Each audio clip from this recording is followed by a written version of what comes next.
Hello guys, ഇന്ന് നമ്മുടെ ഇവിടുത്തെ കോളേജിലെ ഇലക്ഷൻ ഡേ ആട്ടോ. കുഹാസിലേക്കുള്ള പുതിയ മെമ്പേഴ്സിനെ സെലക്ട് ചെയ്യുന്ന ഇലക്ഷനാണിത്. അപ്പോൾ നമ്മുടെ ഓൾറെഡി SNL ഉണ്ടായിരുന്നിട്ടുള്ള സ്റ്റുഡൻസാണ് ഇവരൊക്കെ. അപ്പോൾ ഇവരായിരുന്നു നമ്മൾ കുറേയൊക്കെ പോളിംഗ് സ്റ്റേഷൻ്റെ കാര്യത്തിനൊക്കെ നമുക്ക് എന്ത് ചെയ്തത് ഹെൽപ്പ് ചെയ്തിട്ടുണ്ടായിരുന്നത്.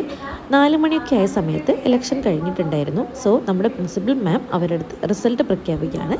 ഇപ്പോൾ ഇവിടെ കൂടിയിരിക്കും നമ്മൾ കോളേജിൽ ഏകദേശമുള്ള ഒരു 3 ബാച്ചിലെ സ്റ്റുഡൻസ്, 3/4 ഭാഗം പേരും ഇവിടെ തന്നെ ഉണ്ട്. സോ നമ്മളും ആ റിസൾട്ടും കാര്യങ്ങളൊക്കെ കേട്ട് നിൽക്കുകയാണ്. പ്രിൻസിപ്പൽ മാം ഓരോ ആളെ വെച്ചിട്ട് വിളിക്കുകയാണ് കേട്ടോ, ഓരോ ബാച്ചിനെ വെച്ചിട്ട്.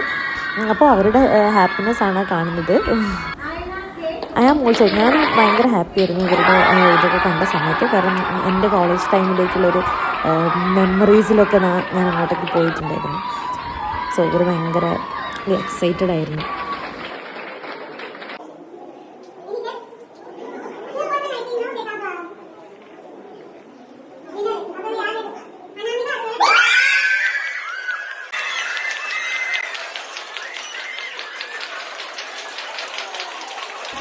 എലക്ഷൻ കഴിഞ്ഞതിന് ശേഷം നമുക്ക് നമ്മുടെ കോളേജിൽ പിള്ളേരെല്ലാം കൂടെ ഓർഗനൈസ് ചെയ്തിട്ടുള്ള ഒരു ഫാൻ ഫെസ്റ്റ് ഉണ്ടായിരുന്നു. വേൾഡ് കപ്പിനോടൊക്കെ അനുബന്ധിച്ചിട്ടായിരുന്നു ഇവർ നടത്തിയിട്ടുണ്ടായിരുന്നത്. സോ എല്ലാ ബാച്ചിലർ സ്റ്റുഡൻസും ഇവർക്ക് ഇതൊരു എന്താ പറയുക, നഴ്സിംഗ് പഠന ലൈഫിൽ ഇവർക്ക് റിഫ്രഷ്മെൻറ്റും കൂടിയായിരിക്കും ഇതുപോലത്തെ പരിപാടികളൊക്കെ. അപ്പോൾ ഫാൻ ഫെസ്റ്റ് ഉണ്ടായിരുന്നു കേട്ടോ. അതും കഴിഞ്ഞിട്ടൊരു 5 o'clock ഒക്കെ ആയപ്പോഴേക്കും നമ്മുടെ ഫാൻ ഫെസ്റ്റും കഴിഞ്ഞ് പിള്ളേരൊക്കെ അത്യാവശ്യം എൻജോയ് ചെയ്തിട്ടുണ്ടായിരുന്നു. അപ്പോൾ അതിൻ്റെ കുറച്ച് വീഡിയോസും കൂടെ ഞാൻ ഇതിൻ്റെ അകത്ത് ആഡ് ചെയ്തിട്ടുണ്ട്. അപ്പോൾ ഓക്കെ, ബൈ.